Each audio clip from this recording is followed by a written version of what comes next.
You are now. 1, 2, 3, 4. You are now tuned in to the FuseBox radio broadcast with DJ Fusion and John Judah. You're as good as they say you are. Syndicated worldwide to bring real black radio back to the masses. What's going on, everybody? This is DJ Fusion of the FuseBox radio broadcast and BlackRadioIsBack.com. We got some special extra podcast content this week for our lovely listeners. During this past Saturday, the FuseBox radio family, along with fellow awesome podcasters of color such as Phenom Black and Where's My 40 Acres, Chris of Movie Trailer Reviews, and Jay of the Nerdpocalypse Network were a part of a diversity panel at DC Podfest called Not All Podcasters Are White, which, for all of us on multiple levels, is right down our alley. We touch base on everything, including how we decided to get into podcasting, some of the experiences we've had from different populations trying to fit us into a box in terms of what they think we should talk about, especially if it got into maybe serious type of situations, how sometimes our own communities sometimes try to go ahead and fit us into a box, not just quote-unquote mainstream America or what have you. Some general stuff in terms of how do we get our press hustle on as indies, and plenty more here and there for about a good over 40 plus minutes. We had a good response from everybody, which is definitely appreciated, and we also had to give props and appreciation to the lady who put together the first annual DC Podfest for the podcasting community here, Jennifer Crawford, for having us down to do just this type of talk. For some of our regular listeners, y'all know we go into the explicit side of things sometimes, and this week's show is definitely not clean or radio ready, so put on those headphones or keep those speakers low if you're going ahead and checking this out at the office. We keep it lively, we keep it real, and yep, it's a real cool, free-flowing conversation with a lot of really smart, talkative folks. Just getting into just our little slice of where we think podcasting is going and all of that good stuff. So before I get right into that audio, you can always check out the FuseBox radio broadcast via our official website with our happenings at FuseboxRadioOnline.com, FuseboxRadioOnline.com. Instagram, Twitter, Facebook, all that stuff is FuseBox Radio.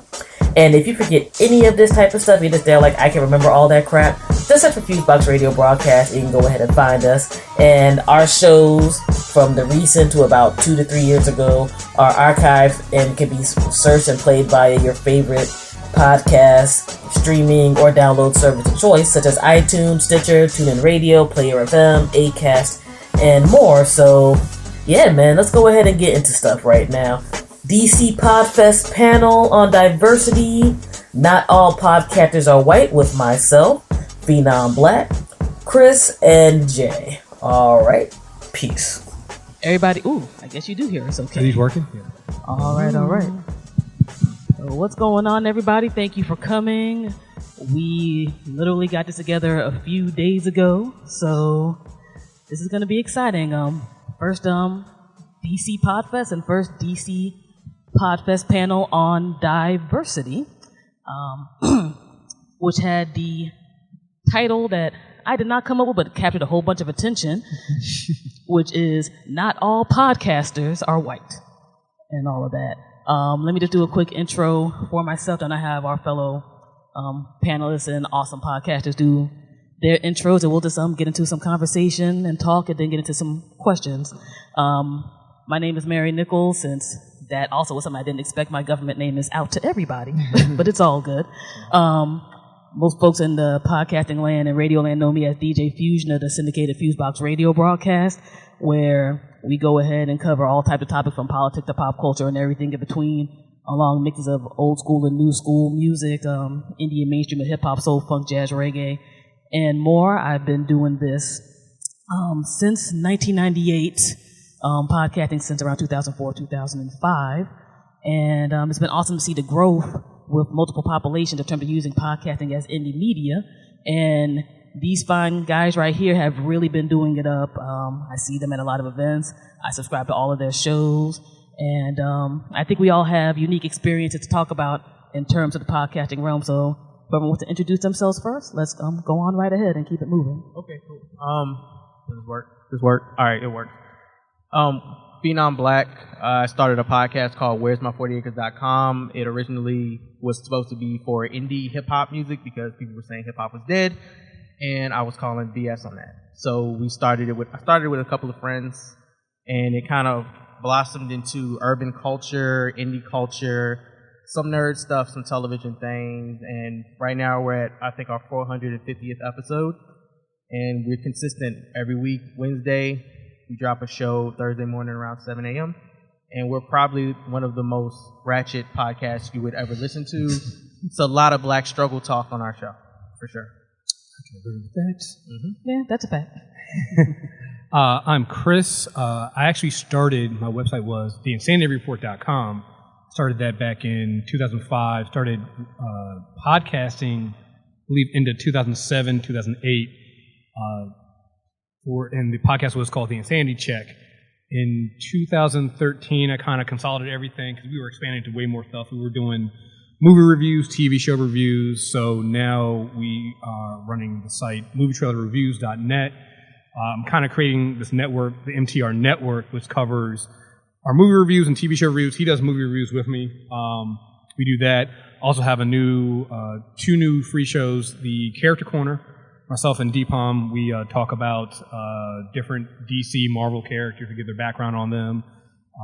And we have a new one, the Super Tuesday Recap, where we recap The Flash and Agent of S.H.I.E.L.D. on Wednesday. It's a live show we do, and everybody likes to do that. And then I have a premium network where we have 5 different shows. We'll get into that later. But yeah, so I have 8 total shows, and it's very exhausting, but I love doing it. So I understand that. My name is Jay. So I guess I'm like the youngest person here as far as when I've been podcasting. You guys are in the 90s. That's crazy. Damn, so okay. No, you make me feel nice and old, Jay. No, that's all right. That's all right. Things that are not compliments. So I've been podcasting since 2011.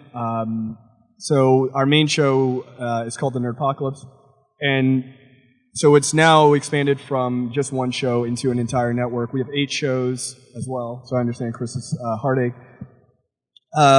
We do film reviews, so we often do film reviews, at the same venue. We're at the same place. Yeah. Film reviews. We have a show dedicated just to video games. We have a show dedicated solely to anime. We have a show dedicated to just black films. It's called Black on Black Cinema, which is our largest show. And that one is just about black American films or films in the African diaspora, where we do sort of long film review.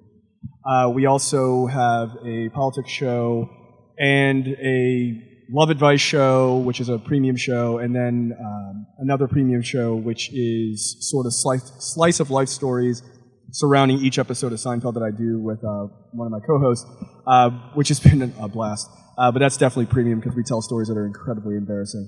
You got to put that behind the paywall. Yeah, you have to. If you're going to hear it, you need to pay money to hear it.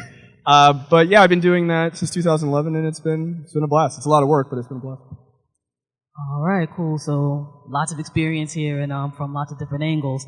One of the things when I was thinking about even trying to get a podcast like this together was I think we all kind of came into podcasting at a time where it was still quote-unquote relatively new before this big outburst of podcasts are a thing, like before Serial was a thing, before, let's say, even the concept of podcast networks were a thing. Like there was a time where even with like quote-unquote black or urban podcast, there wasn't a loudspeakers network, there wasn't a Nerdpocalypse network and all of that type of stuff.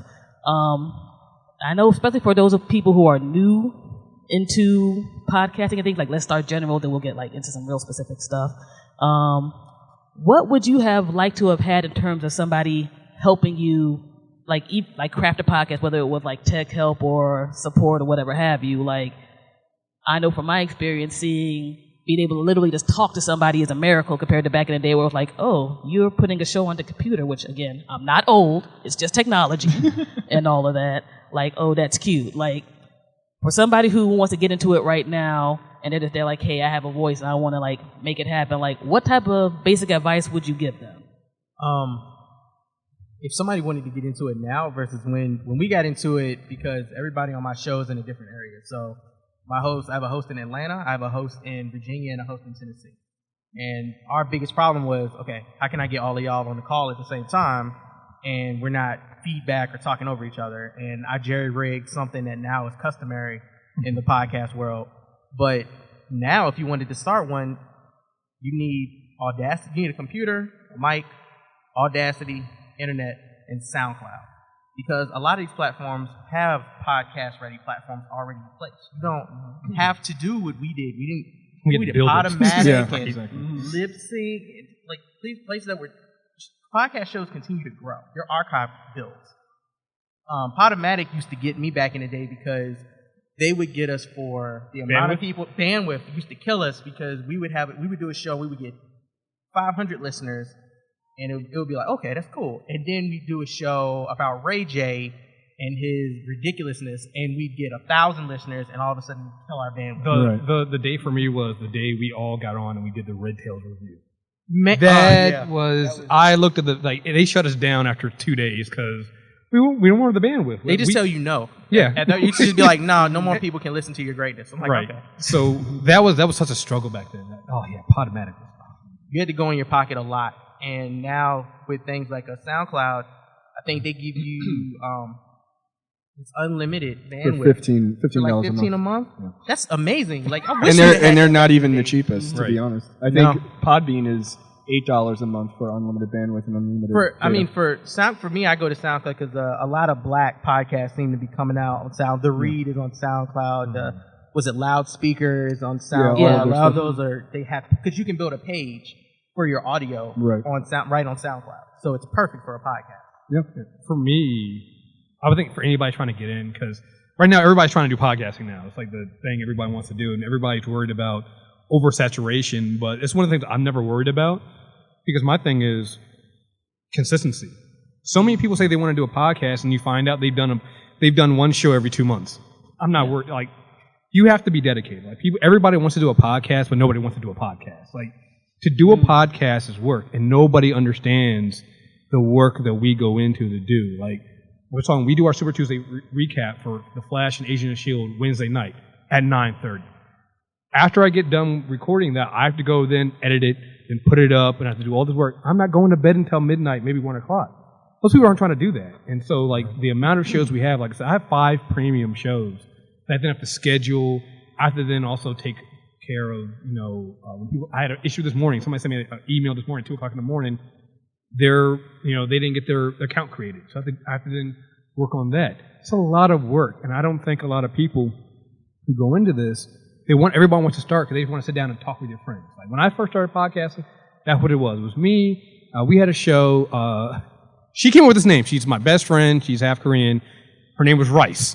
And it was Chris and Rice. And, like, we did the show because it was just the two of us, and we would just talk. And I didn't care about anything. I didn't care about social media. I didn't care about getting the show out. I didn't care about quality. I just did it. It turned out people started listening to us, so then I actually had to start working on consistency. Actually being professional.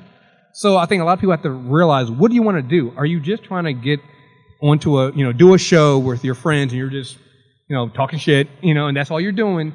Or do you actually want to have a show? And I think so many people don't actually ask themselves that question. And so they get into it. Like, I saw another show that started about a year ago. Their last show was like a month ago. Because consistency, they can't do it. You're not. And that's fine. That's podcasting is your own avenue, man. Mm-hmm. You create your own lane. But people are not. It's going to be pretty hard for you to get listeners if you have one show and nothing for them to look forward to for another month. Exactly. For me, starting out, unless you put a lot of production value, unless you're doing something like Criminal, where you're gathering interview notes and you have breaks in between your songs, and you can just tell like 5 hands were involved in the creation of this great listening experience. If you and your friends are just sitting down and shooting the shit and talking, then you need to be doing that regularly enough. It doesn't need to be every week or every day, but maybe every 2 weeks, something like that. And then you have to, compensate time away with length of your show. How you're going to put it out. We do album reviews. We used to try to do them every week. it's impossible with the amount of music that comes out and the amount of music we listen to. So now we have to kind of set aside time to go, okay, we're going to review 6 albums right now that we've been listening to for the last month. And then you have to put them out like that because people want to hear what you have to say once they get a taste of it if you give them a good product. So now we have people who bug us. Did y'all review this album? Did y'all review this album? And I'm like, we work. I work 40 hours a week too. Like podcasting is not subsidized for me. Like I have to pay for y'all to listen to us at the moment. So but it's fun. Like for me, it's fun. That's why I do it. I can't not do it. It's like, you're talking about when Chris mentioned the sort of saturation idea.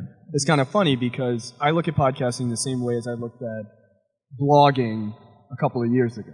Everybody wanted to have a blog. Everybody's going to have their own blog. It's so easy, it's so easy to start. You go to blogger.com, everybody has one. But there are only a couple people who kept that consistency, that moved out of that, sort of out of the crowds, and then stood at the top and was like, okay, a Tim Ferriss or those kind of guys. So it takes a level of dedication, serious dedication. Like Phenom said, you work 40 hours a week, then you come home and podcast.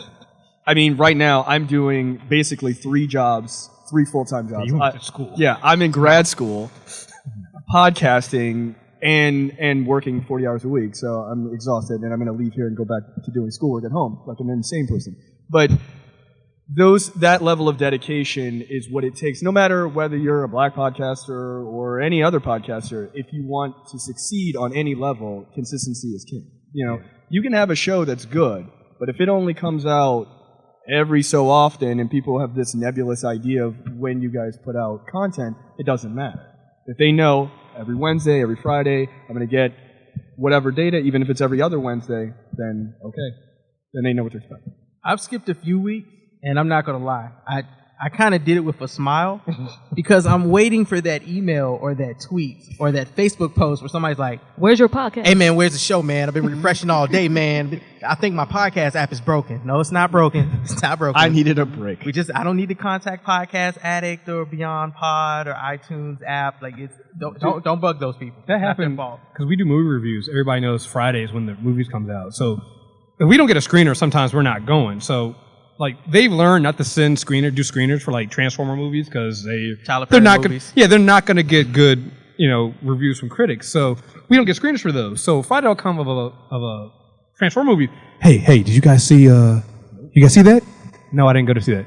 So you guys aren't going to go and see Transformers because we really want to hear your opinion on it. You're like, what we're going to say. You just want us to be upset. Yeah, you just want us to rip them. So yeah, that happens all the time. But I like that because at least people are listening. So. Right. That's a good feeling to know that people actually care to listen to your babble. Right. Like it's just sometimes I feel like I didn't say anything, and then people start quoting back to me things like, when you said this on this show. When did I say that? When Deidre said this on this show. I don't remember any of what happened last night, and I wasn't even drunk, so I have no idea. I have blackouts on the show. What they're talking about. I have blackouts. I don't remember shit. I was like, wait, I said. That's the fun of podcasting. I didn't say that. I didn't say that. No, you did. It was this one. I'm like, okay. Now, that's actually segues right into the next thing I was going to get into. There's a good and bad with having a media platform that is based on the internet. You get to say whatever you want. People can also get to say whatever they want back to you. Yeah. And sometimes there is a sense of entitlement in regards to how people think that you should respond.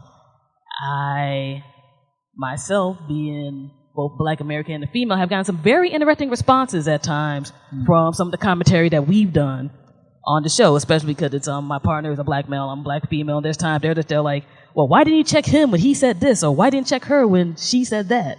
Or this, which is kind of funny because our show description is literally like, we are a black podcast, and they're like, why are you talking about this black stuff so much? It's too black. And it's like, our pictures are actually out on the web, guys. We're nicely and chocolatey and all that. This is how we roll. This kind of ties into a thing where I think that sometimes, not just from, I guess, quote unquote, mainstream America, but even our own niches, that sometimes people want to just place you into a box. For whatever reason. Sometimes people are very rude in terms of trying to quote unquote tell you what your place is. How do y'all deal with that? I know for me, I'm quick on blocking. Like I'll conversate with you for a slight moment, but I know Facebook, Twitter, and all of that, there's a block button for a reason. You're missing opportunities, man. Well, see, I rant, but You're I get missing tired of them. ranting at people. I So- can't educate all day ranting. So three of my friends on my show, we all went to the same high school. We're from the same area. We grew up together. One of the co-hosts on the show, we actually went to college, stayed in the same dorm for 4 years. Okay, so he's like my brother. So we started this show, and all of us are college grads. We added a black female voice to the show because we thought that was necessary for a hip hop conversation. And she's more versed in it than we are. She's amazing, and she's college educated. We did a show one time where I talked about, I don't have to argue with you, I got degrees. And I was being serious, like I got college degrees. Don't talk to me like I'm stupid, that's ridiculous. I've educated myself. We actually had a person call into the show because we have a voicemail line, which is that's the first problem. We actually allow people to call in. And he With called, no filter. No filter. He calls in and he starts reading me the riot act about how I threw my degree in his face. And in the same week, I had people tweeting me going, "Oh my God, I didn't know you guys went to college." And I was like, I'm listening and I'm like, I don't know if that's a good thing or a bad thing when we're talking on a podcast and you can't tell. And we've all named the universities we went to. But this guy was really upset that I talked about having a degree. So I read him the riot act. I tore him a new one. And he's now like a running gag on the show. We're like, oh, we got another John from Detroit on the show. And his name was John. He was from Detroit. And that happened 3 years ago. And we still say, you sound like John from Detroit. Like, that's what you sound like. He even called in and apologized. I didn't mean to say black educated people are a problem. I was like, no, you sounded really upset that you never had a professor. It sounds like at all in your life or extended your education. We don't knock anybody for not going to college. I don't think everybody needs to go to college. I think some people are really cool at vocational work or really cool at coming up with great ideas. We just happen to go. And I talked about it on the show. And for some reason, that was a problem because at the time, I think I was 27, so I'm a 27 black male, and that's not normal, I guess, that black males might be educated. That's crazy to me, though. We got that from a random person whose friend told them to listen to our show. Yes. Yeah. Yes. Oh, yeah. An older black male, probably somebody I think in their late 30s or early 40s. Called us out for sounding pompous, for being, while we're talking about hip hop, like I'm talking about how I listen to Kanye West, and I think his ratchet display of feeling like a king is the greatest thing ever. And then they're like, well, you can't talk about your degrees though, man. It's just rubbing your education in people's faces. I don't think that's a bad thing though, to sometimes look at people and go, okay, what you just said is kind of dumb, and you should up that your level of thinking because that's not cool. So, yeah, I feel bad because people don't interact with me like that, but I think it's because of where my site started at. My site was started from the Insanity Report, and that's still my Twitter handle. It's the Insanity Report, and I guess I kind of have a reputation for not entertaining people and making fun of them when they do things like that to me. That's such a nice way of saying that. Yeah, it's a little bit. Very nice way of saying it, actually. So notorious, I think. Yeah, so people like. I have been known to literally go and make a whole show just roasting people on that kind of stuff. So I don't actually get those kind of emails anymore. They might hit me on Twitter, but even that's never good for them. So I'm trying to soften my stance and open myself up to other things. But no, the truth of the matter is, like, there's certain things I just don't have tolerance for. And especially as being a black podcaster, and Mary, you talked about it. I mean, you're double minority. You're black and you're a woman. There's so many things I'm not going to entertain. I'm not going to entertain. And that can limit our audience, and it can turn people off. If I am not going to deal with, like, we have another friend, Rod, who's people always hitting him with, like, the men's rights activist stuff and sexism and the worst is when they attack his wife. Oh, like they'll literally attack his wife. Crazy. They'll email him, "Hey man, love your show is great, but your I wife can't, annoying. Yeah, I can't stand your wife's voice." And or she talks too much. Right, she talks too much. Shout out to the black guy who tips, by the way. And her accent. And I tell him, it's like, man, you're good, because he still handles it, but I'm like, you're good because I would probably find a way to come through the computer screen and choke somebody. Like, I would spend an entire show roasting one person, but he's better at that than I am because I can't tolerate that. Like, I'll never be able to tolerate that. And there's certain things that I won't back down from, and I think it can affect especially minority or underrepresented podcasters, because there are a lot of people who will listen to a show that they don't agree with anything the person says, and their only sole thing is to try to trigger that person or to argue with them or something like that. And I'm quick to tell somebody, like, listen, I'd rather you not listen to my show. I encourage it. Yeah. If you want to come after Deidre on our show, Miss Music Lover, I wholeheartedly encourage it, because her ether is ridiculous.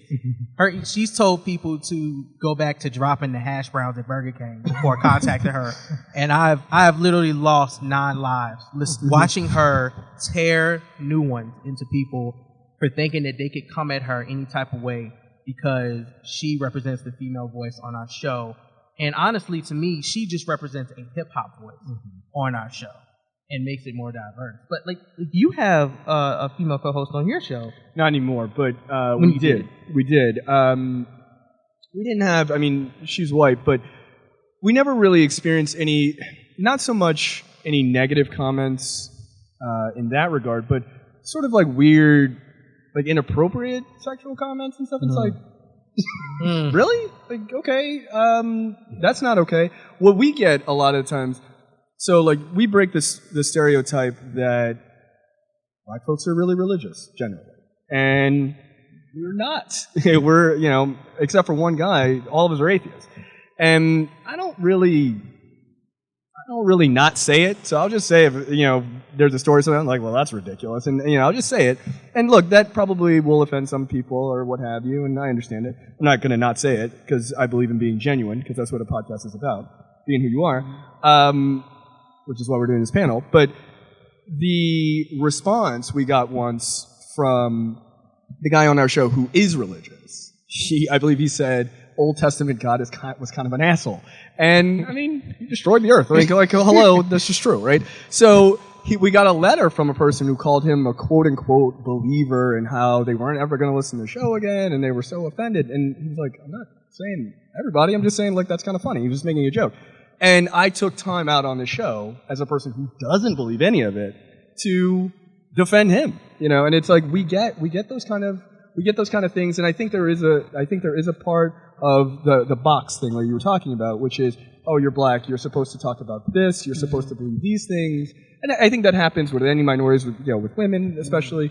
So we try to push back on that whenever we can, even though we talk about Marvel movies and what have you. We try to guide the conversations if we can into serious topics on sexism, racism, those sort of things, and we have a good time. But I think there certainly is those boxes that people put you in, and I've had people send me a message and said, oh, because ours is all audio, it's like, oh, I didn't realize you were black, which I always find to be funny. I'm like, I went to school.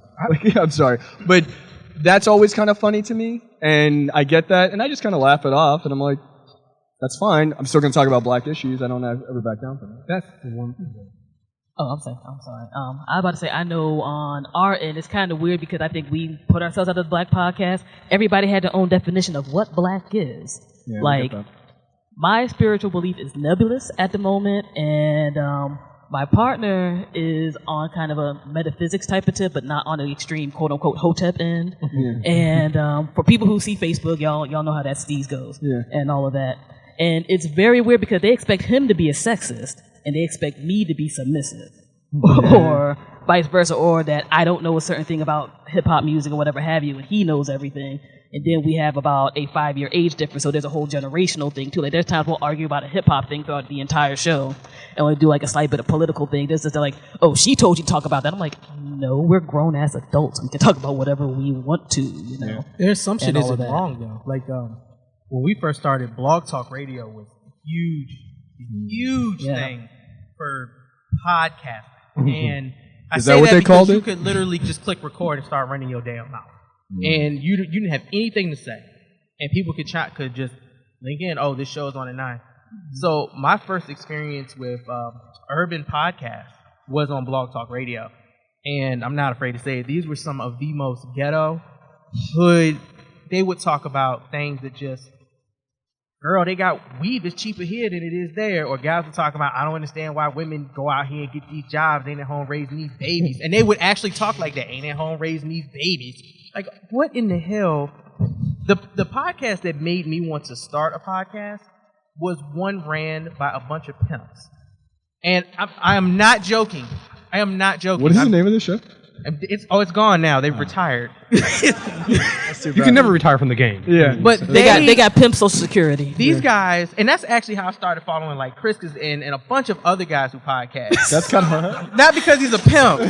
I would say you're letting people's But information because out. I didn't know about that. I went on like a tirade on Twitter. I was just quoting what these guys were saying on the podcast. Oh shit, I remember that. These guys were just the most atrocious, disgusting guys I'd ever heard. And to make it worse, they brought hoes onto the show to validify what they were saying. So they would say things like, because I ain't trying to have no, it was because matching lingerie was what set me off. I remember that. They said, I can't mess with no chick that don't have matching lingerie. How your bra brown, your panties black? And I was like, seriously? That's why you with her? That's the line. That's what it is? She got leopard skin and tiger skin, dog. That don't match. I was like, bruh. And I just started tweeting it. And the response from the women on Twitter was by far hilarious. Because they were, what are you listening to? No, you're lying. You're making this up. I'm definitely not. And then they had women come onto this podcast with these guys who had already berated women awful. And then the women were going, yeah, I don't know what's wrong with those girls. You can buy them as a set. How your stuff get mismatched? I don't understand I'm so glad that show is gone, but I wish I had it still to play it. Because I feel like too many people think like that. And they don't voice it until they get pushed into a corner. And the real way they feel about men and women and society and like homosexuals and at this point transsexuals and race and education and everything else comes out, and you start to realize who you may have been hanging around and who you may have been talking to.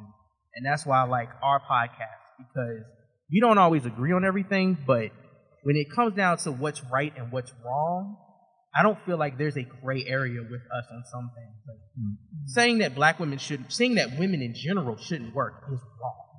If they want to work, that's fine. Saying that all black people are ghetto or all black people aren't educated or they can't read, they don't talk well, that's not true. Saying that talking proper is white, that's not true. That's something we fight. That's something we fight a lot on our network, actually. And I never heard that until podcasts. I heard things like, I heard the opposite all through high school. Oh man, you talk proper.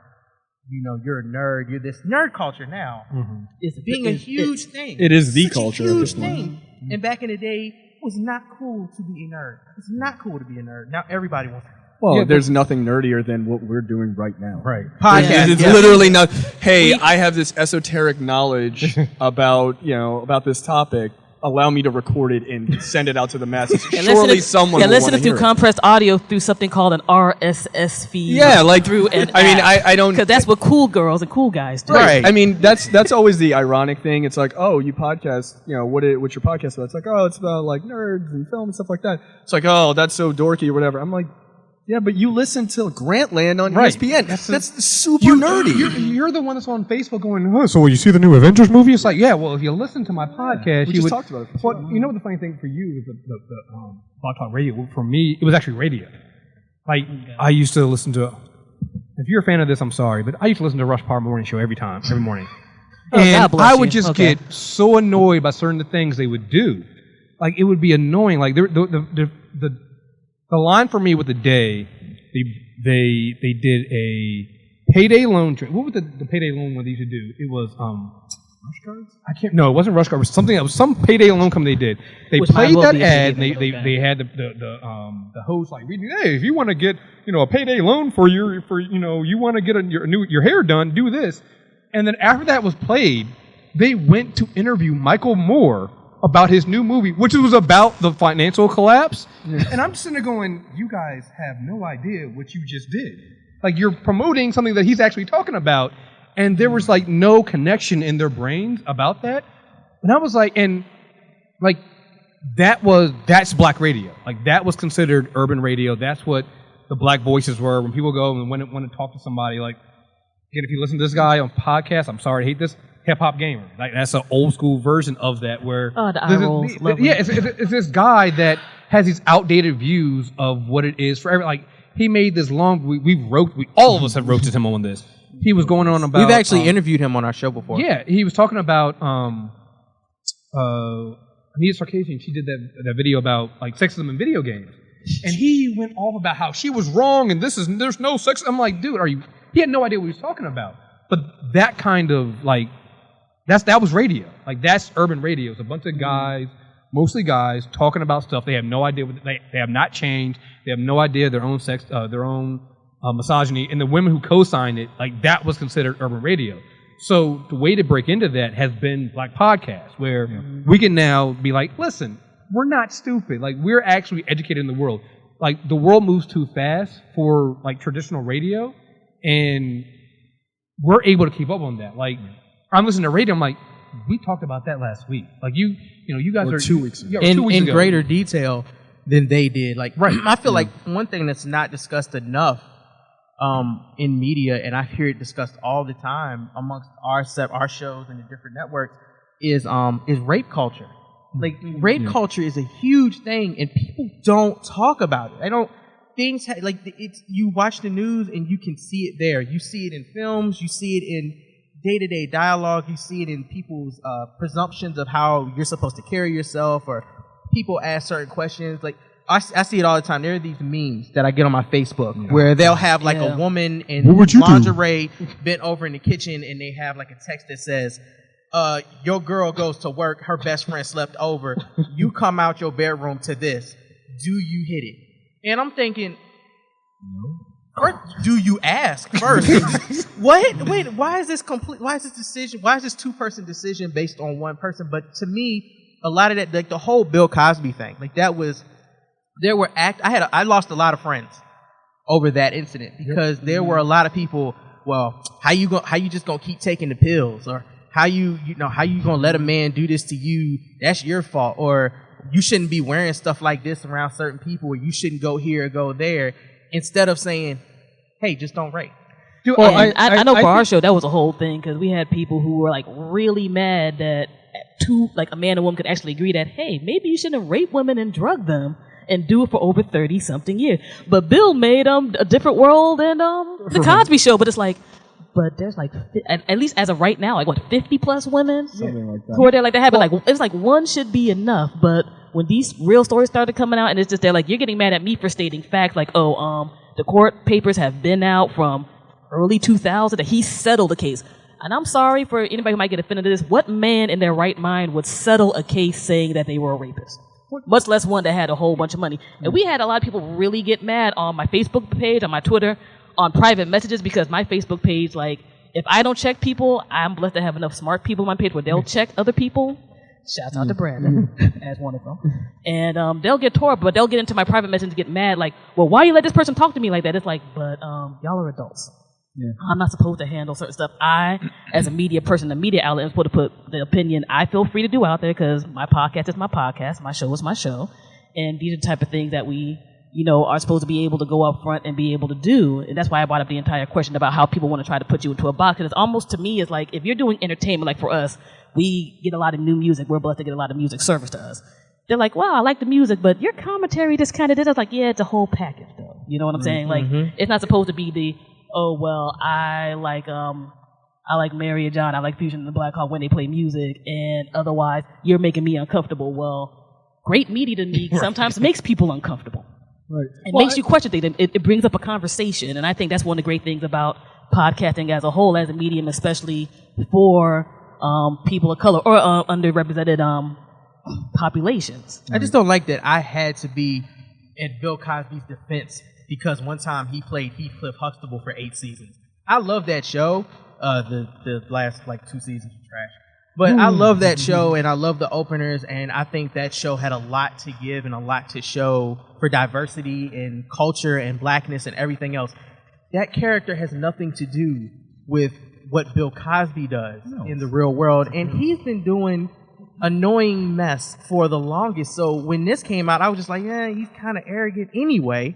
he's not Heathcliff Huxtable, and that was the hardest thing to argue with people. It was like, he's not Heathcliff Huxtable. Like, well, Heathcliff it's just awesome. I mean, Bill it's just Cosby kind is of not. It's just kind of funny because I listen to a diverse amount of shows. You know, whether they are black shows, you know, women-led shows and stuff like that, or you know, white-led shows. What I find the most interesting is it seems that the black shows or minority-based shows tend to have more of an affinity for talking about the harder issues. You know, again, we do commentary on comic books or something like that, but for instance, we had a huge dialogue the other day because they announced that they're doing a reboot of Ocean's 11 with an all-female cast. And like, we're not afraid to talk about like, do we agree with it? Do we not agree with it? Here are the reasons or something like that. And the Bill Cosby thing, I think, is a good example because we're in a space, one, that allows us ultimate freedom. We can talk about whatever we want. Because we have that space, I think minorities tend to say, okay, well, fuck it. If they're going to let us do this, we're going to talk about whatever we want. And we go for it because they're, like, we are already a niche market just because of the nature of who we are. But it's kind of nice because it's freeing in a way that you get to talk about whatever you want. Like, you're never going to hear them maybe they make a joke about it, but you're never going to hear a long-form conversation on the Nerdist about whether or not rape culture is a thing. But on the Nerdpocalypse or on Where's My 40 Acres and stuff like that, you will hear that conversation, and it'll be unabashed. Well, that's the funny thing. So, like, to tie into that, a couple weeks ago, the Flash had an episode was Fury of the Firestorm. And Yes. I have been talking about for a while now, me and my co-host Deepam, two black guys, we're talking about, this is a blackish show on TV. It is. There's so many elements of blackness and the black family on there, and I've listened to people's reviews of that episode, and they'll never touch on it. They'll never touch on it because they don't see it. And I'm sitting there watching. Here it's the idea of what a black father is has always been the Bill Cosby thing. You know, the two-family home. He's raised. You know, it's all been perfect. And that's really what the Cosby Show was. It was basically perfect. Nobody ever brought up anything about how the hell they make that money. You know, what went on there. With Joe West, you have a black father. A black daughter. They're raising, Barry Allen, who's white. So basically, black fatherhood is the foundation of, the fastest man alive. And so many things of that character and what he does. Like, when Iris is mad at her mom, when they find out her mom's still alive, and she was a former drug addict, so many people had issues with that, and were wondering why she just didn't, why was Iris so upset? Why didn't she do to them? Like, oh, you don't understand. Like, I haven't talked to my mom in a year. Like, that's okay. Like, that's a reality for so many people, and that was something that a lot of other podcasts never touched on because they don't understand that thing. It's especially as black people, we're supposed to be, the two-family home, and if you're not, then something's wrong with you. That's a family raised by a single father who was a good father, and that's just a topic that nobody else really talks about. Well, not only that, but it not only does it break against the two-family or two-parent home thing, but the black family is the solid foundation for a white kid whose life is in shambles, which is completely the opposite of what you see on television. Right. Like that episode, they actually had a little bit of respectability where, Jefferson Jackson was the mechanic, and then Henry Hewitt was the scientist. So they were trying to find a match, and they were like, well, the scientist is obviously going to be the guy, and Barry's like, well, what about this other guy? He seems like a good guy. And what nobody caught was when I watched how Grant Gustin did those scenes, he got it, and part of me was like, oh, he got it because he raised up in a black family. Like, he understands that the respectability part, it's not something that's talked about very much. And so to me, I got that. A lot of other podcasts I was watching and reading and reviews I read or I listened to that talked about the episode didn't get that, but we could. And I think that's something that a lot of people, I don't label myself as a black podcast. I happen to be black. A lot of people, almost everybody contributing to my site is black. We just have to talk about things that everybody else talks about. But if there's a topic like race or sexism or homophobia or something like that, we're not going to be afraid to talk about that stuff because constantly we have to. I have to live that. Yeah, we're talking to everybody. Yeah. It was funny because when you told me you wanted to set up this, and I was like, yo, I got to get Chris and I got to get Nerdpocalypse. We're all in the DC area. And I was like, yo, Mary, if you can make it happen, that would be amazing. Because I listened to a podcast called How Did This Get Made? And I'm not sure if a lot of people listen to it. It's an amazing podcast about films. It's I love awesome. it. It's awesome. I think it's Paul Scheer. I might have messed his name Yeah, up. it's Paul It's Scheer. Paul Scheer. Paul Scheer said in an episode, he said, well, you know, podcasting is like the whitest thing ever. And as much as I love that show, when he said that, that hurt because I'm thinking, well, we've been podcasting since 2010. You were podcasting before us. Rob was podcasting when we were. You know, the Bomani Jones was doing radio type podcast shows with the little station in North Carolina, and the it's Black now Book on Awards have been ESPN. 2008. Yeah, those were since around 2008. That's around I was like, when that's did it before Bumar become? era started. Why is it white to podcast? Why is it white to have a voice and to get out there? Like, people listen to Sirius Radio, and there are a lot of black stations on Sirius Radio. That was really the only place for a while that you could get a diverse voice. It's still radio. They still can't say certain things. But podcasting was out here, and it's funny. I don't know what year it was, but it used to be you go, I have a podcast, and they go, what's a podcast? Mm-hmm. Now it's, I have a podcast. Oh, what's your podcast called? I'm not sure when that transition happened. I think Serial is when that happened. Yeah, it probably was. With the I think 6 Serial, million and I think when first NPR episode started hit or doing their thing too, Yeah. and what have you. Yeah. And, Which is funny And because we picked up on Serial instantly. and that's a crazy thing because Like- I learned about Serial from a whole bunch of black people and Yeah. Latino people. I didn't know anything Serial like about it. that, I like, live right around the I corner. heard it. I told a friend. She told 20 friends. Next thing you know, we're having Facebook discussions Yeah. about I'm in a Adnan Facebook- Syed. yeah, We're I'm in a like, Facebook hey, group with man, all is black Serious people. Jones? Like, what's well, going see, on here? that's the interesting thing about black podcasting and just black social media to begin with. Like, everybody knows about black Twitter and stuff like that. But and I went on a rant about this last week when I found out about the podcast. I mean, the panel. It wasn't time for this, but I was noticing something. Me and he helps me with movie trailer reviews, and we're always going to. We've done San Diego Comic-Con. I've done D23. I've done New York Comic-Con. Like, we do these things as press. Like, we get press access. We go and we do these. One thing I've noticed is, like, black people set a trend in a lot of things. Like, we'll set trends on, like, Rod from the Black Guy Who Tips, one of our close personal friends on this, has got a huge podcast out there. He started the hashtag Dim Thrones for live tweeting Game of Thrones. Nobody from HBO's ever hit them up about doing anything for them. And it's a trend every And single it time that trends show every is on. time Game of Thrones does. Like, worldwide trend. We review Agents of S.H.I.E.L.D. We review The Flash. Like, when I see these hashtags, it's always, a bunch of, diverse people there. But when you go to these press rooms to see people actually getting into press room, getting press access and things like that, they're not diverse. And that's the kind of thing that happens all the time. Like, people love having us as consumers for this, for consumers for podcasts, for consumers for TV and for media. But when it comes time to actually give us the seat at the table to, like, do the interviews, recognize that, hey, like, we've been listening to Serial too. Like, that it almost never happens. Like, you have to rush to get there. And in a weird way, I'm just going to hop on that real quick. Then I see the hands are, which means we're doing an awesome job. We can get some questions going on. I think this also transitions to the wonderful title that we've had, which somehow everything gets into a circle. Not all podcasts are white. Not all people who listen to podcasts are white. And like any form of media, like whether it was TV back in the day, radio back in the day, the podcasting back in the day, I find it interesting that it seems that the second a lot of regular people start laying down the foundation is when other folks want to try to go ahead and take it over and make it seem like it was their thing or it's something. Columbus.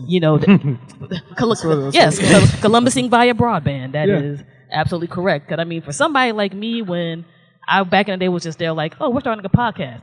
You're going to listen to a show through a computer. What type of geeky shit is that? That's weird. Internet radio, ew. Now it's just there like, so... Mary, now what type of USB mic should I get in? How do you get music? And it's just there like, yeah, okay there, guys. Like, I remember doing me doing a music show and a hip hop show. Like, it was a geeky thing to do a hip hop podcast. Apparently, you were a nerd who never went out into the world. You only listened to like Eric B and Rakim tapes in your home all day and whatever else. And now all these big guys who I remember, even when they were doing the blog thing, like Rap Radar and all them. I'm going to name people. I don't care. We're doing stuff. They were talking about that podcast. We're a geeky dorky. I'm like, now all of y'all have podcasts. Like, this is a new media that has a very exciting place in terms of having just a lot of different voices to be able to put their stuff out there and do their thing. And events like this with DC Podfest, shout out to Jennifer, who I see in the corner, who set up this wonderful event and everything. We get to get more of our voices out there and build with more people who want to do media and make media a bigger, greater thing that's actually a true voice for the people, not this big corporatized nonsense that's going on right now, which was one of the reasons why I started my show back in the day. I went to Rutgers, and Hot 97 was starting to get on the really garbagey side of things, and I'm like, I can do better, and I've been blessed enough to be able to do this for a big period of time. So I definitely want to thank everybody for being here and attending this, and I see people with their phones up, so I'm hoping that we're getting some video and periscoping and all that good stuff. And I saw some hands up. I know we had a wireless mic somewhere, but worst come to worst, I'll attach this joint and we can try to get some questions there, if that's cool. Let them project. Okay, go ahead and project. Use your outside voices. Just one quick interruption. At this moment, we were asked by a member of the audience, how did people actually go ahead and get into events as indie media folks and indie media creators? The audio originally did not come through clear, so that's why you hear my voice during this brief segment. Now back to the panel.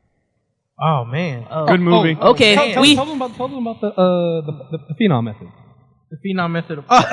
Oh yes, I've seen the theme method quite a bit. All right, so we do Comic-Con. We've done New York Comic-Con 3 or 4 times now. I've done San Diego Comic-Con once, and I got into photography because I started podcasting and going to music festivals, and I got to interview artists and I got to take pictures of them performing, and that was amazing for me. I got to meet some of my favorite people as well. When we go to these events, and he touched on this earlier, you don't see a very diverse. Like if they have Supergirl forum, they're not going to let Where's My 40 Acres in. They're not going to let movie trailer reviews maybe in because they don't know. We're not Getty Images. We're not Forbes. We're not Rolling Stone. We're not Fox. So they don't let us in. And I'm probably exposing myself, but the Phenom method is I got a big camera.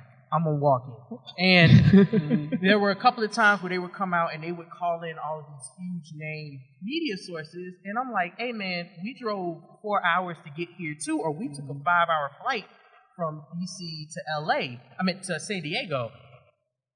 If Rashida Jones is here with TBS, I'm going to get a picture of Rashida Jones. That's to me to be like, oh, we only want these people, as if they can write better things than we can about things. They don't even post the videos. They don't do video. They don't do any of this stuff. Pictures. They don't post the videos. It's a waste of space to have these people in here who are not as in love with the culture as we are, and we work so hard to get there, and then it's, well, we don't know your name, so we not gonna let you in. You're not on the list. And I'm like, look, I got a $2,000 lens on this camera. I came correct. I'm gonna take pictures proper. And it was a couple times he turned around. He was like, "Man, where'd Brandon go?" I walked in. Yeah, he already walked in. I walked into X-Files. Yeah. And took pictures of David Duchovny in it because I love the show and I'm glad Fox is bringing it back. I would have walked. My favorite show that I missed was Mr. Robot. I wanted to walk into Mr. Robot so bad because I love the direct creator of Mr. Robot is amazing. He's got another movie on Netflix called Comet is amazing. He does such good work, and I wanted to walk in there.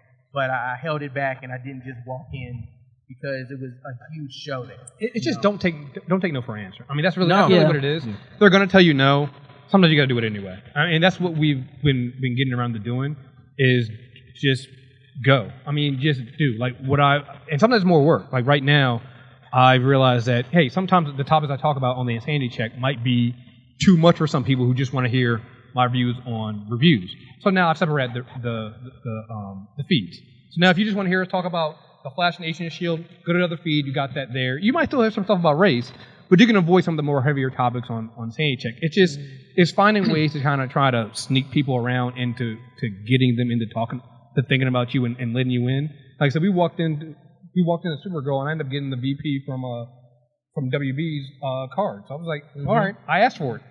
So I definitely think you need a mix of both. Like you could definitely do the bum rushing because I've done that before, and you definitely have to sometimes if they're like, look, I can play your game and I can play it better than you do. Mm-hmm. Well, what do you do? I do this. What about here's all my stats. Here's my top 5 countries where we're listened to. Yep. Here's my download things from whatever. Oh, I have a blog. Check out my blog. It's been around for 8 years. Like, you really can't play me out unless you just don't want me there. Well, I think sometimes they expect that if you're a quote-unquote minority podcast that you aren't going to have your business together. Right. Like, for me, I play sort of the infiltration game, more the spook who sat by the door. Good movie, by the way.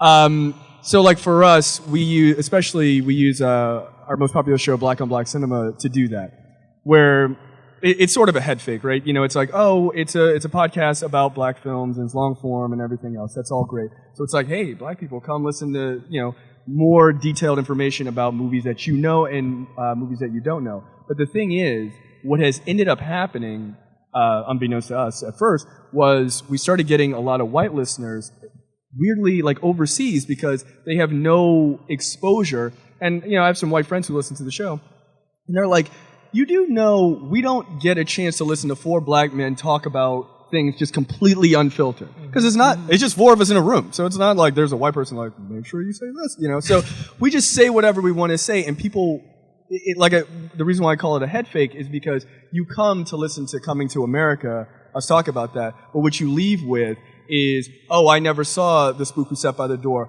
Oh my God, that movie is so real. Holy shit, it's still real today. I can't believe, and I'm going to go see that. I mean, anytime we did a movie review of the famous Western, pardon my language, but that's the name of the movie, Boss Nigger, and we had white folks like, wow, this movie, I've never heard of this. I can't believe it's called that. I can't believe they made this movie, and here are the reasons why I enjoyed it. That's a way to do a head fake for black folks to pull them into seeing or listening to something that maybe they wouldn't have normally, and for white folks to give them an insight into this is what black people are really thinking. We had, just quickly, like during the Baltimore uprising, which we're out of Baltimore, we recorded, we were watching it all in the news, and all four of us got on and recorded just an unfiltered talk about it. And it made it onto AV Club's Podmas and everything like that. And we had Patton Oswalt retweet that episode. He was like, oh my God, this is something to really listen to. But it was a perspective of four black guys talking about it, live in this area. I mean, where I live was like 10 minutes from where it was happening. Like, that's not something you're ever going to hear on, I hate to keep breaking up the Nerdist, it's just like the widest podcast I can think of. But like, you're never going to hear that on NPR show or something like that. It's going to be filtered, it's going to be cut and sliced to be the least offensive. Yeah, we said that the mayor of Baltimore looked like Terrell Suggs. We just said it because we were angry and she hadn't shown up in 3 hours. And she kind of does. And she kind of does. But we just said those things, and there's a lot of other indie media is where authenticity is. Right. Y'all, it ain't gonna be safe all the time. I think we're done now. You're saying, oh man, we CP time. Okay. Yeah. Sure. One real quick thing. Can we just have everybody restate their outlets and everything else before we get out? Is that okay? Can we have everybody just restate their outlets and where they're from before we close out? Okay. So you can come well, thank you everybody for coming to the panel. We really appreciate it. We're pleased for having y'all. Thanks DC Podfest. And y'all have a good day.